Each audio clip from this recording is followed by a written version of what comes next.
Welcome back दोस्तों, स्वागत है फिर से एक बार आपका मेरे YouTube चैनल में। दोस्तों मेरे पास गाड़ी है होंडा की ड्रीम युगा।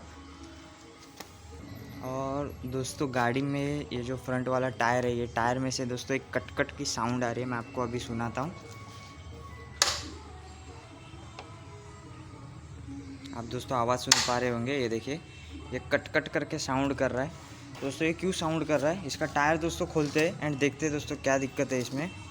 दोस्तों टायर में का स्पीडोमीटर गियर जो है वो मैंने बाहर निकाला है एंड ये देख सकते हैं इसमें बहुत ज़्यादा प्ले है। इसकी भी नॉकिंग की आवाज़ हो सकती है।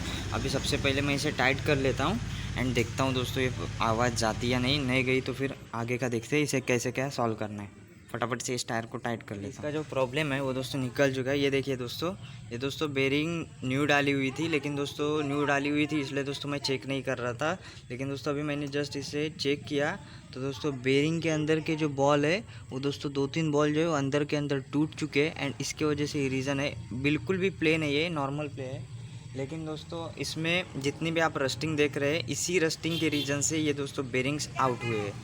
तो फ्रेंड्स इसे मैं अभी रिप्लेस कर दूंगा एंड रिप्लेस करके इसके प्रॉब्लम को करता हूँ सॉल्व। क्योंकि दोस्तों सारा कुछ करने के बाद भी, यहाँ तक कि मैंने लाइनर भी दोस्तों इसके पॉलिश कर दिए, लेकिन तब भी जो है इसका आवाज़ नहीं गया। तो अभी इसकी बेरिंग चेंज करके ले लेते एंड देखते हैं प्रॉब्लम का सोल्यूशन। फाइनली जो है वो इसका प्रॉब्लम सॉल्व आउट हो चुका है। अभी दोस्तों मैंने इसे ट्रायल के लिए लाया था हाईवे पे एंड अभी कोई भी दिक्कत नहीं हो रही इसमें। दोस्तों गाड़ी एकदम परफेक्ट चल रही है एंड साथ ही साथ यहाँ पे जो नॉइज़ था दोस्तों वो भी चला गया है।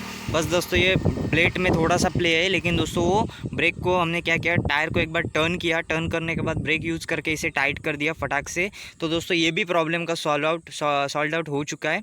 तो फ्रेंड्स अगर आपके साथ भी इस तरीके की दिक्कत हो रही है एंड अगर आपको ये प्रॉब्लम का सोल्यूशन नहीं हो रहा तो दोस्तों बेरिंग को एक बार ज़रूर चेक कर लेना। क्योंकि दोस्तों मैंने सारा कुछ किया था, बस बेरिंग को मैंने रिप्लेस करना छोड़ दिया था एंड अभी जैसे ही बेरिंग को मैंने रिप्लेस कर दिया ये आवाज़ चली गई है दोस्तों। तो दोस्तों हुआ था क्या, एक्चुअल में इसकी जो एक बेरिंग है वो अंदर के अंदर दोस्तों टूट गई थी एंड टूट के दोस्तों वो नॉइज़ आ रहा था बहुत ज़्यादा। लेकिन दोस्तों दोनों बैलेंस होने की वजह से वो पूरी तरह से टूट के बाहर नहीं आई थी। तो यही दोस्तों इसका रीज़न रहा था। सो फ्रेंड्स मिलते हैं नेक्स्ट वीडियो में, तब तक के लिए like share and subscribe our YouTube channel for more interesting videos related bike and scooters. So take care and bye bye.